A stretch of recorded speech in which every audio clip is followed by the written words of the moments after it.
It was just past midnight when I heard the knock.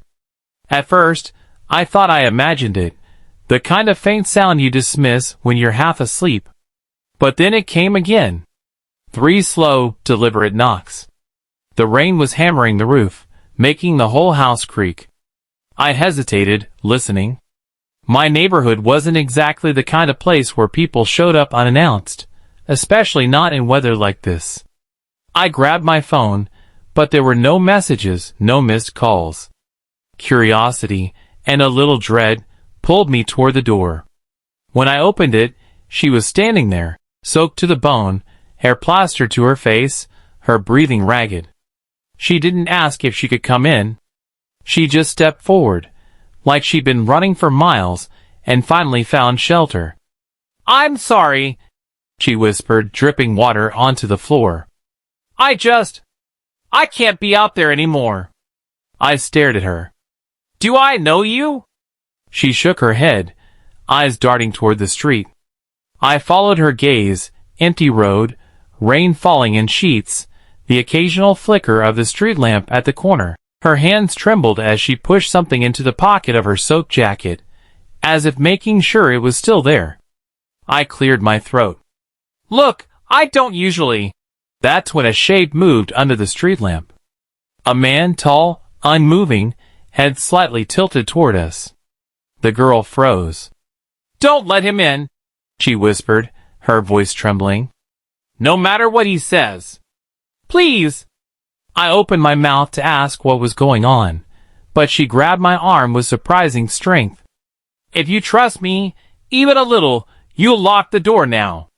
Something in her eyes made me do exactly that. The knock at the door came almost immediately after. This time, it wasn't slow. It was loud. Heavy. Like someone who already knew I'd answer.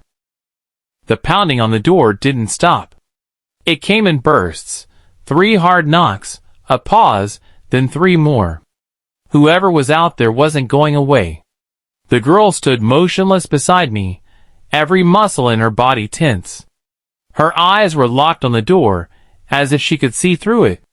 I tried to keep my voice steady. "Do you know him?" She didn't answer, just shook her head slowly. But something in her expression told me she was lying. The knocking stopped. Silence. Even the rain seemed quieter, like the world was holding its breath.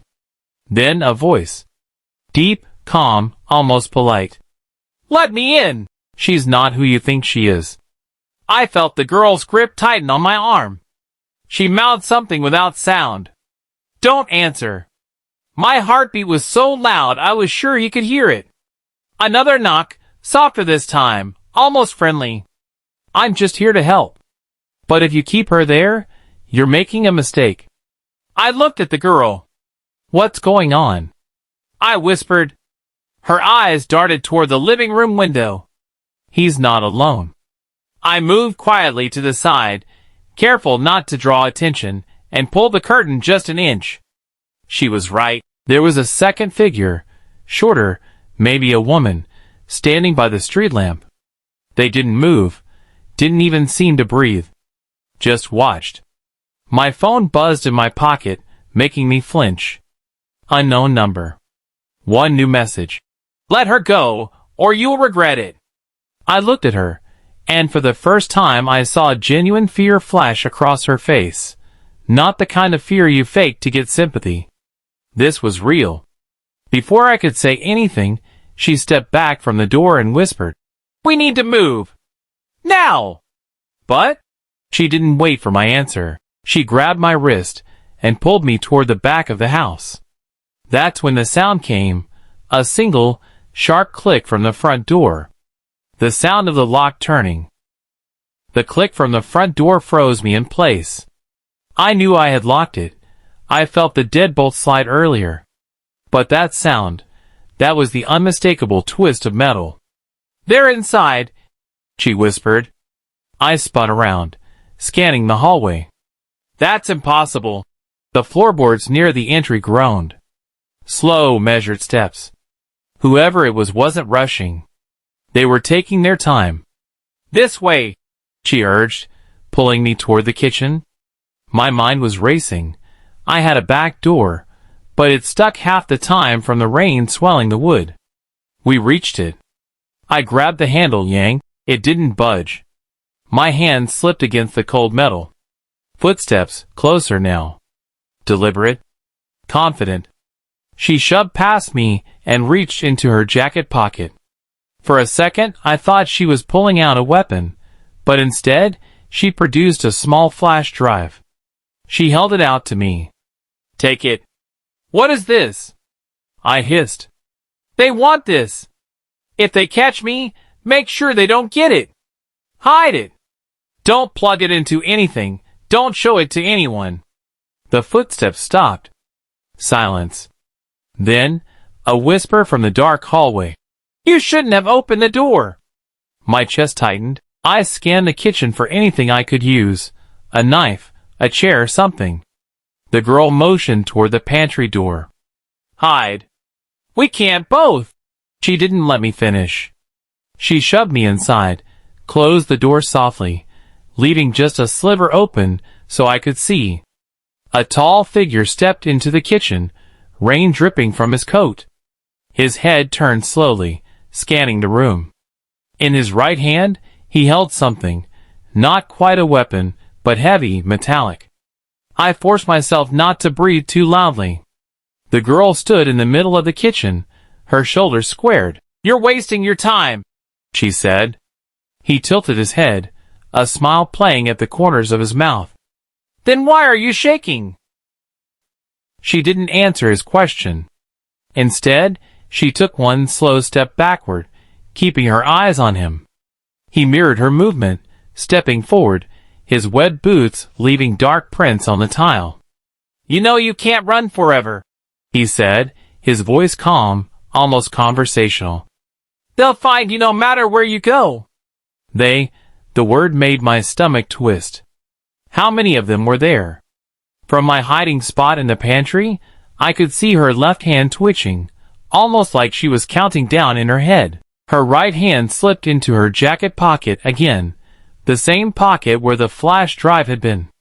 What's on it? The man asked softly. You think it's worth your life? She smirked, though her voice trembled. Worth more than yours. That was when the second figure appeared in the doorway.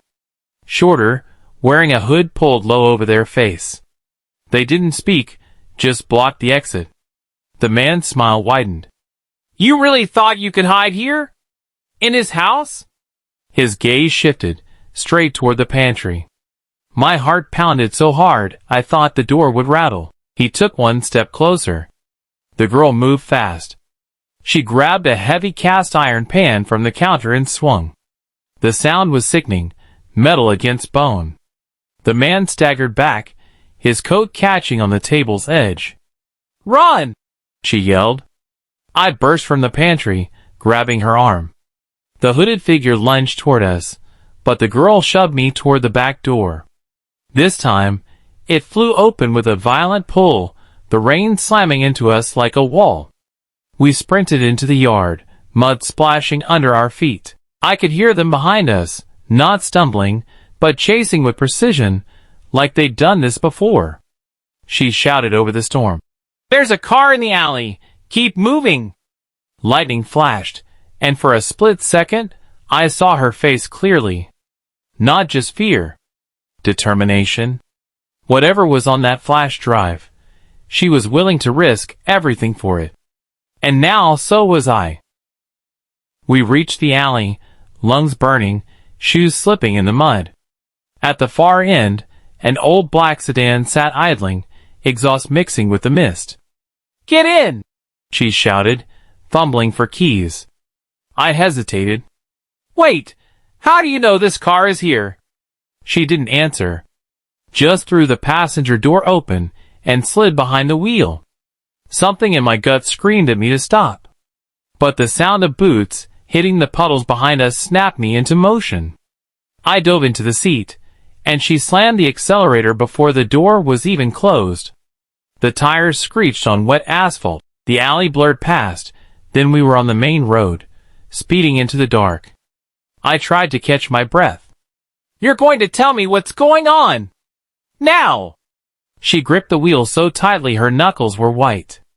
If I tell you, you'll be in more danger than you already are. I'm already in danger, I snapped. Those people, who are they? Her eyes flicked to the rearview mirror. Not people. Not really. Before I could ask what she meant, headlights flared behind us. A second later, the same black coat and hooded figure were visible in the chasing car. They don't stop, she muttered. Not until they get it back. The flash drive was still in my pocket, its small weight suddenly feeling like a block of lead. Then her phone lit up on the dash. Unknown number. One new message. You think you're running? Look in the glove compartment. We exchanged a glance. Slowly, she reached forward, popped the latch. Inside was a second flash drive. Identical. My stomach dropped. I pulled the one from my pocket. Same color. Same markings. She whispered, almost to herself. They gave us the wrong one, on purpose.